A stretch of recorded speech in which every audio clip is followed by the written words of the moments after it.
Hello and very good morning my dear students. कैसे हैं आप लोग? आशा करता हूँ आप लोग संडे की छुट्टी को बहुत ही अच्छे से इंजॉयफुली मनाए होंगे। आइए, आज दिन है सोमवार और आज के इंग्लिश क्लासेस में आपका स्वागत करते हैं। प्यारे बच्चों, आज सबसे पहले एजेंडा ऑफ द डे में हम सभी को जो बात करनी है वह करनी है प्रोनाउंस के बारे में। आपने प्रोनाउंस को जाना और इसके 8 काइंड को जाना। क्या जाना? प्रोनाउंस को। तो प्रोनाउंस को आपने इस रूप में जाना जो एक ऐसा वर्ड जो नाउन की जगह पर प्लेस किया जाता है वही क्या कहलाता है? प्रोनाउंस कहलाता है, राइट। अब बच्चों, आज जो बात करनी है वह प्रोनाउंस के 2 इम्पोर्टेंट पार्ट्स की बात करनी है, जिसमें से पहला जो काइंड ऑफ प्रोनाउंस के जो पहला काइंड है वह क्या है? Personal pronouns. ठीक है, जिसे हिंदी में हम लोगों ने क्या सीखा था? व्यक्तिवाचक। My dear student, personal pronouns are those which stands for persons. प्यारे बच्चों, एक ऐसा सर्वनाम जो व्यक्ति को दर्शाता हो, पुरुष को दर्शाता हो, उसे हम क्या कहेंगे? उसे ही हम क्या कहेंगे? पर्सनल प्रोनाउंस कहेंगे, राइट। पर्सनल प्रोनाउंस को अगर डीपली आप सीखते हैं, जानते हैं, तो उसमें आप सभी को यह सीखना बहुत ही इम्पोर्टेंट होगा जो पर्सनल प्रोनाउंस को 3 भागों में वर्गीकृत किया गया है। क्या बच्चों? 3 भाग। ये 3 भाग क्या है? पहला तो फर्स्ट पर्सन, दूसरा सेकंड पर्सन और तीसरा थर्ड पर्सन। आप सभी ने सीखे होंगे, ऐसी मैं कल्पना कर रहा हूँ, जो निश्चित रूप से आपको आपके आचार्यों ने, आपके शिक्षकों ने सिखाए होंगे प्रारंभिक स्टेज में। ठीक है, आइए हम उसी को थोड़ा सा रिवाइज करते हैं, आपके माइंड को फ्रेश करने का काम करता है। और है क्या? तो प्यारे बच्चों, फर्स्ट पर्सन क्या है? तो फर्स्ट पर्सन किसे कहते हैं? First person speaker is known as first person. जैसे मैं बोल रहा हूँ तो मैं एज ए स्पीकर हुआ। अगर आप ही के हैंड से आप बोल रहे हैं तो आप क्या हुए? आप एक फर्स्ट पर्सन के एग्जाम्पल हो गए। ठीक है। सेकेंड पर्सन क्या है? तो second person the person who is spoken to. कैसा व्यक्ति जो बैठा है, बोल नहीं रहा है, लेकिन मैं बोल रहा हूं और वो सुन रहा है। तो जिसके सामने में बोला जा रहा है, जो सुन रहा है बातों को, वही क्या कहलाएगा? वो कुछ और नहीं, और वो कहलाएगा सेकेंड पर्सन। तो ये भी क्लियर हो गया। ठीक है बच्चों। और तीसरा जो इसी का पार्ट है, थर्ड पर्सन, वो क्या है? The person who is spoken about मतलब के बारे में। माय डियर स्टूडेंट्स, जब कभी हम किसी और के बारे में बात करते हैं ना, यहाँ थोड़ी सी टाइम लेंगे आपकी।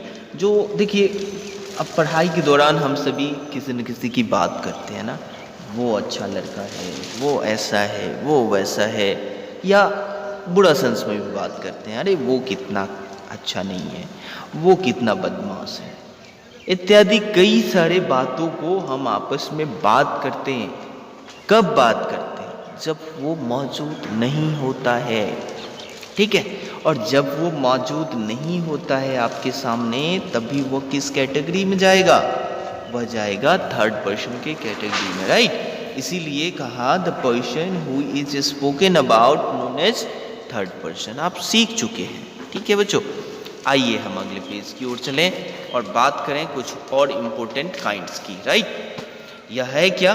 देखिए, आपकी सुविधा के लिए, आपको दिक्कत ना हो फर्स्ट पर्सन, सेकंड पर्सन और थर्ड पर्सन को सीखने में, इसके लिए मैंने एक खासी तैयारी की है। ठीक है, आप केयरफुली इसे समझे, जाने और उसके बाद कॉपी में लिखे, रिवाइज करें। ठीक है बच्चों, है क्या? तो फर्स्ट पर्सन के लिए हम लोगों ने, हम जानते हैं केसेस को भी डिफाइन किया था हम लोगों ने नाउन के सेक्शन में। आप याद कीजिए, अगर आपने नहीं देखा था केस वाले सेक्शंस को, केसेस ऑफ द नाउन, तो आप उस वीडियो को जाकर के देखेंगे। हमारे यूट्यूब चैनल सुशील सर क्लासेस के चैनल पे एक प्लेलिस्ट बनी है, वहाँ पे जाकर के आप देखेंगे तो वहाँ पे इस वीडियो का पूरा डिटेल प्राप्त हो जाएगा और आप सीख भी पाएंगे। ठीक है बच्चों। तो देखिए, फर्स्ट पर्सन में हम लोगों को क्या बात करनी है? फर्स्ट पर्सन में जो बात करनी है वो देखिए हम लोग बात कर चुके हैं। फर्स्ट आई ये नॉमिनेटिव सब्जेक्टिव आप जानते थे, जिसमें सब्जेक्ट की प्रधानता होती थी उसे सब्जेक्टिव केस कहते थे, जिसमें ऑब्जेक्ट की प्रधानता होती थी उसे ऑब्जेक्टिव केस कहते थे, और जिसके द्वारा दो पोजीशन को दिखलाया जाता था, अधिकार को दिखलाया जाता था, उसे पॉसेसिव केस कहते थे। ठीक है, तो आपके सामने मौजूद है आई सब्जेक्टिव केस में, फिर ऑब्जेक्टिव में भी आई, और पॉसेसिव, इसका पॉसेशन कैसे बतलाते हैं, तो मी, माइन, माई, इसके द्वारा सेकेंड पर्सन योर्स या फिर योर, फिर उसी का ऑब्जेक्टिव में यू हो जाता है, यू। देखिए अभी आप इस चीज़ों को नहीं भी समझेंगे तो आगे जो आने वाले एग्जाम्पल्स हैं वहाँ मैं पॉइंट आउट करूँगा, वहाँ मैं हाईलाइट करके आपको दिखाऊंगा। जो देखिए बच्चों, ये बात है, ठीक है, असल मायने में ये है, क्योंकि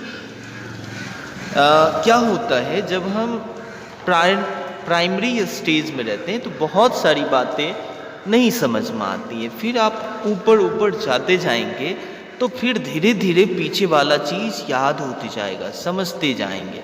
हाँ, इसके लिए एक चीज़ है जो आप परसिवरेंस रखिए, अपने में इत्मीनान से बैठिए और कभी भी वीडियो देखना छोड़िए मत, तभी आप सीख पाएंगे, ज़्यादा से ज़्यादा मेरी नॉलेज को ले पाएंगे। मैं जो बताना चाह रहा हूँ, मैं जो मैसेज देना चाहता हूँ इंग्लिश के प्रति आपको, वो आप ले पाएंगे। ठीक है बच्चों, देखिए थर्ड पर्सन की बात करते हैं। थर्ड पर्सन क्या है, तो हम बात कर चुके हैं पीछे, जिसके बारे में बात किया जा सकता है जाता है, जैसे कि ही अगर सब्जेक्टिव में है तो ऑब्जेक्टिव में भी ही है। ठीक है, इसी का जो पोजीशन को दिखाता है हीज, ही, हिम के द्वारा, हीज के द्वारा, फिर सी का हर हो जाता है, हर्स और हर, ये सभी पोजीशन को दिखलाता है। ठीक है बच्चों, आपको करना क्या है, केवल इसे कॉपी में राइट डाउन करना है, जो प्रॉपर टाइम आने पर हम आपको पॉइंट आउट करवाएं और आप उसे सीख पाएं। ठीक है बच्चों, देखिए एक अगला इंपॉर्टेंट काइंड की ओर हम लोग बढ़ जाते हैं, और वह क्या है, तो वो है रिलेटिव प्रोनाउन।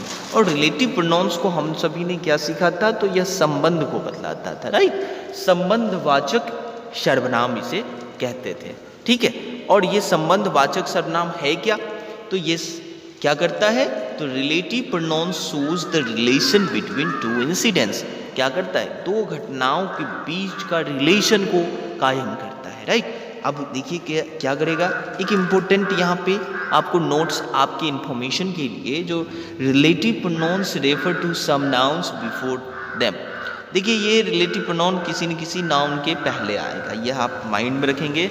जब हम लोग कॉमन एरर का क्लासेस करेंगे वहाँ पे ये रूल्स बहुत ही ज़्यादा उपयोगी सिद्ध होगा आपके लिए। ठीक है, आइए कुछ एग्जाम्पल्स को देखें और रिलेटिव प्रोनाउंस को पॉइंट आउट करें। क्या है ये एग्जाम्पल्स, तो he was the boy who abused me. देखिए यह कैसा लड़का है, यह वही लड़का है जिसने मुझे क्या किया था, एब्यूज दिया था। इसको कौन बता रहा है, हु बता रहा है। तो हु यहाँ पे क्या कर रहा है, रिलेशंस को बता रहे हैं, मतलब कि इसे ही रिलेटिव प्रोनाउंस कहेंगे।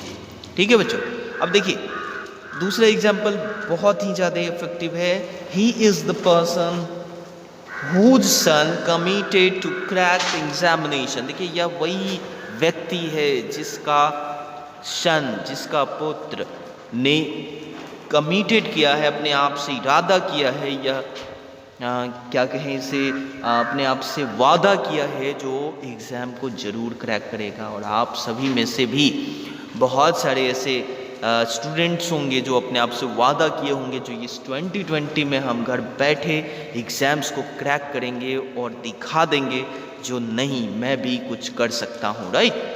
ठीक है, एक लास्ट एग्जाम्पल्स को ले लेते हैं। देखिए ये भी बहुत ही इंपॉर्टेंट एग्जाम्पल है। क्या कह रहा है, the moment which is gone for ever. देखिए जो समय बीत जाता है, जो समय चला जाता है, वह दोबारा कभी नहीं आ सकता है। बच्चों अभी जो मौका है घर बैठे पढ़ाई करने का, वह दोबारा नहीं आएगा, आपको यह गांठ बांध लीजिए। तो इसके लिए आपको इत्मीनान से सारे वीडियो लेक्चर्स देखनी है आपको मेरी, और कॉपी में अपने इस द्वारा ही लिखना है। देखिए मौसम थोड़ा ख़राब हो रहा है तो आप घर बैठे पढ़ाई कीजिए, बाहर कहीं मत जाइए, लॉकडाउन का पालन कीजिए, मम्मी पापा के साथ रहिए, खुश रहिए, हैप्पी रहिए और क्लासेस को अटेंड करते रहिए। ठीक है बच्चों, मिलते हैं अगले क्लास में। Thank you very much.